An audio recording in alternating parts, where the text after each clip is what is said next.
हमें दोबारा मुज़ाकरात की मेज़ पर आना होगा। सेनेटर इरफान सिद्दीकी कहते हैं कि बिलावल भुट्टो ने कहा था कि पीटीआई को ला सकता हूं, एक और कॉन्फ्रेंस होनी चाहिए। दहशतगर्दी का मसला सूबों का नहीं, पूरे पाकिस्तान का है। खैबर पख्तूनख्वा और वफाक में यकसानियत नहीं पाई जाती। मुहाजिरीन को वापस न भेजने के अली अमीन के बयान से पेचीदगियां पैदा होंगी। ट्रेन हमले के वक्त पीटीआई की हमदर्दियां किसी और की तरफ थीं। पाकिस्तान के मुस्तकबिल के लिए हम किसी से भी मुज़ाकरात कर सकते हैं। अली अमीन गंडापुर वफाकी वज़ीर आला हैं और उनकी राबता हर सतह पर रहता है। पीटीआई रहनुमा शेख वकास अकरम कहते हैं कि बानी पीटीआई किसी भी तरह की डील के कायल नहीं। हम कानून और आइन के दायरे में रहकर जिद्दोजहद कर रहे हैं। जिद्दोजहद के जरिए ही बानी की रिहाई मुमकिन है। पार्टी डिसिप्लिन पर कोई कंप्रोमाइज नहीं होगा। डिसिप्लिन की खिलाफ वर्जी करने वाले को शो कॉज नोटिस हर सूरत मिलेगा। कोई नहीं सोच सकता था कि मुल्क में बिजली सस्ती और महंगी शरह 1.5% पर आ जाएगी। वज़ीर दिफा ख्वाजा आसिफ कहते हैं कि नवाज शरीफ जब भी आता है मुल्क में तरक्की के दौर का आगाज होता है। कहा जाता था कि पाकिस्तान श्रीलंका बन जाएगा। हर वक्त ख्याल आता था कि IMF हमारा हाथ पकड़ेगा या नहीं। पीडीएम रहनुमाओं ने मिलकर मुल्क के लिए उम्मीद की किरण पैदा की और पीटीआई वालों का लीडर बैनुल-अक़वामी चोर है। हमने तहरीक अदम एतमाद के जरिए पीटीआई से इक़्तिदार हासिल किया। खैबर पख्तूनख्वा और बलोचिस्तान दहशतगर्दी की जद में है। फौज कुर्बानियां देकर मुल्क को हिफाजत कर रही है।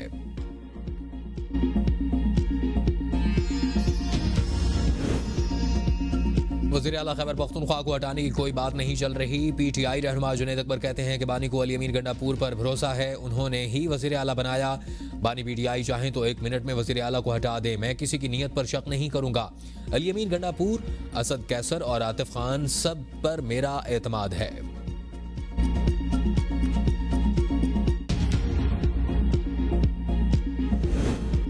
सियासी इत्तेहाद पाकिस्तान डेमोक्रेटिक मूवमेंट अब तक नहीं टूटा। मौलाना फजल उर रहमान का इंकशाफ तौसा शरीफ में जलसा से खिताब में कहा कि पीडीएम का सरबराह अब तक मैं ही हूं और अपोजिशन में हूं, जब बाकी पार्टियां हुकूमत में बैठी हैं और पार्लियामेंट में अवाम की नुमाइंदगी हम कर रहे हैं। हमने एक फैसला भी अपोजिशन जमातों से मशवरे के बगैर नहीं किया। हमारी तजवीज़ थी कि आईनी अदालत कायम हो जो सियासी केसेस के फैसले करे। कौम के अंदर सियासी शऊर बेदार करने की ज़रूरत है। हमारे इलेक्शन में धांधली होती है।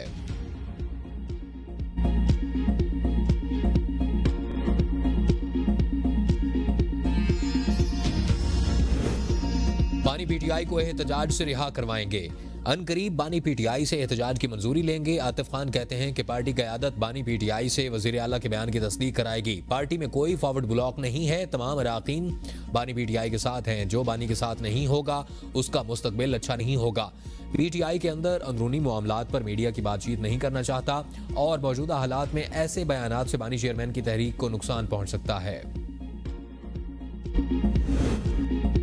पीटीआई में लड़ाई के जिम्मेदार वो लोग हैं जो लोगों को निकलवा रहे हैं। केपी में तहरीक इंसाफ में तकसीम पहले से मौजूद थी।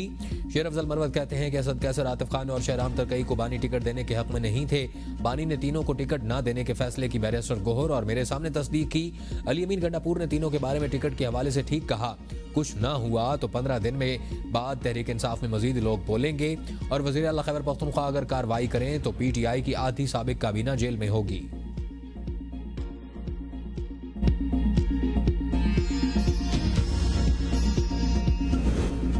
26वीं आईनी तरमीम के बाद अदलिया को कमजोर किया गया। मुल्क में आइन की बहाली के लिए वकला को मुतहरिक होना पड़ेगा। सेनेटर हामिद खान की ABN के प्रोग्राम डिबेट एट में गुफ्तगू। कहा, सड़कों पर आना सिर्फ तहरीक का नाम नहीं होता। हमने आइन की बहाली के लिए 2 साल तहरीक चलाई थी, तब जाकर कामयाबी मुमकिन हुई। हमारा मौक़िफ़ आइन की बहाली और 26वीं आईनी तरमीम का खात्मा है। 26वीं आईनी तरमीम का मकसद बानी पीटीआई के गिर्द घेरा तंग करना था। जानबूझकर बानी पीटीआई के केसेस इल्तवा में डाले जा रहे हैं।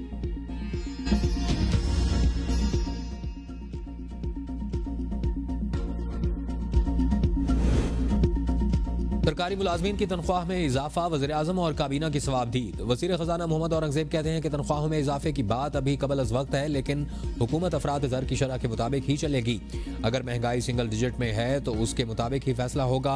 महंगाई में कमी के समरात आवाम तक पहुँचाएंगे। रियल स्टेट ताजरों और ज़रई शोबे को टैक्स देना पड़ेगा। इन शोबों ने टैक्स ना दिया तो तनख्वाहदार तबके को टैक्स में रिलीफ नहीं दे सकेंगे। तनख्वाहदार तबके पर टैक्स रेट बजट में तय करेंगे और टैक्स अदायगी को आसान बनाया जाएगा। आइंदा माली साल से तनख्वाहदार तबके के लिए खुद टैक्स अदायगी का निज़ाम लागू होगा। IMF प्रोग्राम पाकिस्तान की ज़रूरत है। आखिरी प्रोग्राम तब होगा जब हम मुश्किल फैसले करेंगे। रवां माली साल मुआशी ग्रोथ 3% रहने का इम्कान है। गंदम और गन्ने की फसल की कीमत से हुकूमत का कोई लेना देना नहीं होना चाहिए।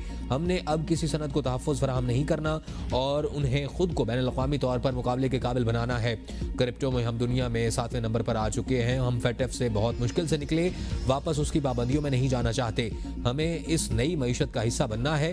टैरिफ के मामले पर पाकिस्तान का आला सतह का वफ्द अमेरिका जाएगा और PIA की निजकारी का राउंड 2 रवां माह शुरू करेंगे।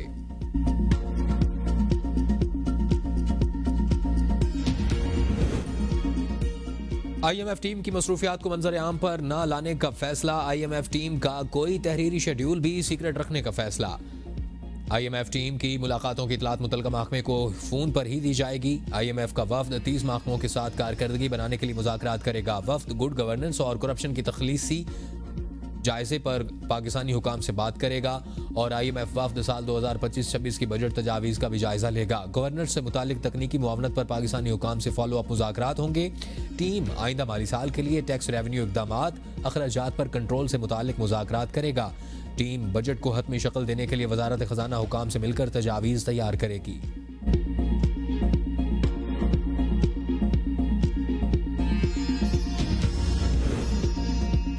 वज़ीर इत्तलात पंजाब अज़मा बुखारी का कैनाल्स के मामले पर बिलावल भुट्टो को जवाब। कहा, सदर ने कैनाल्स की दस्तावेजी मंजूरी दी। सिंध में की जाने वाली सियासत तकलीफ देह है। बयानबाजी से नहरों का मसला हल नहीं हो सकता।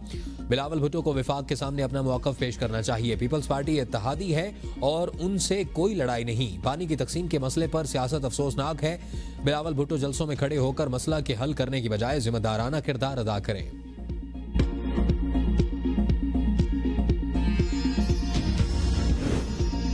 अज़मा बुखारी को PPP से मसला है तो बैठकर हल करें, गलत बयानात न दें। कैनाल्स पर पंजाब हुकूमत वाज़िया नहीं कर सकी कि पानी कहां से आएगा। सीनियर वजीर सिंध शर्जील इनाम मेमन की प्रेस कॉन्फ्रेंस। कहा, आइन के तहत ये सदर का मैंडेट नहीं कि वो मनसूबों की मंजूरी दें और मीटिंग के मिनट्स में मंजूरी का लफ्ज कहीं भी नहीं। आप सोचें, समझें, पढ़ लें, फिर बयान दें। अगर आपके घर में झगड़े हैं तो वो वहीं तक रखें। कोई अक्लमंद इंसान अज़मा बुखारी जैसा बयान नहीं दे सकता। नून लीग में कुछ नासमझ लोग हैं जो आइन पढ़ते नहीं और बयान दे देते हैं। पंजाब हुकूमत का एजेंडा है कि हम वफाकी हुकूमत की सपोर्ट खत्म करें। हम किसी सूरत भी कैनाल्स नहीं बनने देंगे।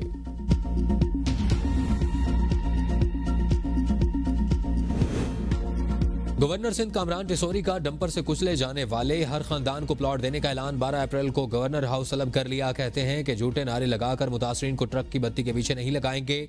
डंपर हादसात का जिम्मेदार ना कोई ड्राइवर गिरफ्तार है, ना ही मालकान ने आकर किसी की कोई दाद रसी की।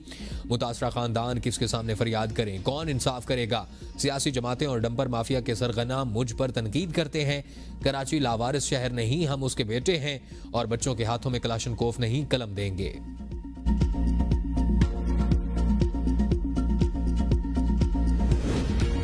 खैबर पख्तूनख्वा असम्बली के स्पीकर बाबर स्वाति ने पाकिस्तान तहरीक इंसाफ की एहतसाब कमेटी को करप्शन इल्जामात पर जवाब जमा करवा दिया। करप्शन साबित होने पर पार्टी स्पीकर को ओहदा छोड़ने का कहेगी। ओहदा न छोड़ने पर स्पीकर के खिलाफ अदम एतमाद की तहरीक लाई जा सकती है। बेगुनाह साबित होने पर स्पीकर और आजम स्वाति में सुलह का टास्क वज़ीर आला को दे दिया गया। स्पीकर बाबर सलीम के खिलाफ भर्तियों और प्रमोशंस में बेकायदगियों के इल्जामात हैं। वज़ीर इत्तलात पंजाब अज़मा बुखारी कहती हैं कि करप्शन तहकीकात नैब का मैंडेट है, PTI कमेटी का नहीं। अली अमीन गंडापुर की सड़कों पर निकलने की धमकी नई नहीं, उनकी अपनी वजारत आला खतरे में है। फसादी पार्टी मुल्क की तरक्की से खुश नहीं और मुखालफिन अवामी रिलीफ को बर्दाश्त नहीं कर पा रहे। वज़ीर आज़म चंद दिन में एक और खुशखबरी देंगे।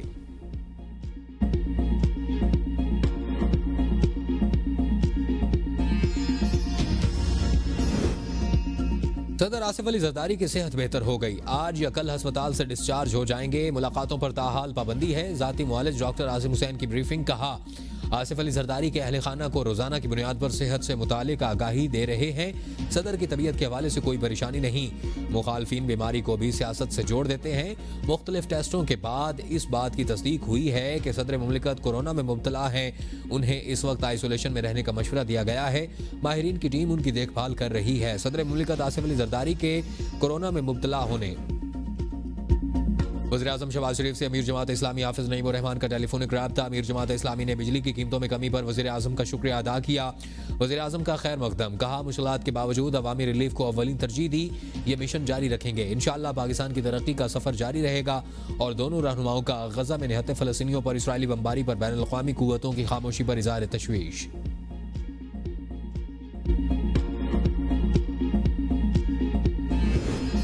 मुस्लिम लीग नून के सदर नवाज शरीफ की बिजली की कीमतों में कमी पर अवाम को मुबारकबाद। कहा बिजली की कीमतों में हालिया कमी से महंगाई और कम होगी। मईशत बेहतर होने से आम आदमी की जिंदगी में भी बेहतरी आ रही है। हुकूमत अवाम की जिंदगी में आसानी पैदा करने के लिए कोशां है। हुकूमत की मुसलसल काविशों से महंगाई का मुकम्मल खात्मा मुमकिन होगा।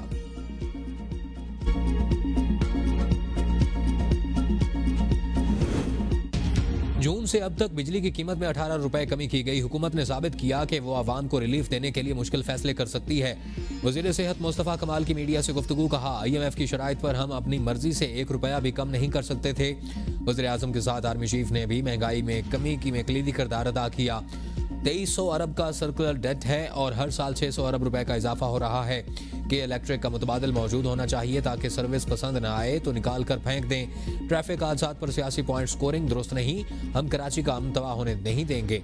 मेडिकल हिस्ट्री चेक करने के लिए नादरा शनाख्ती कार्ड से मदद लेने की तजवीज़।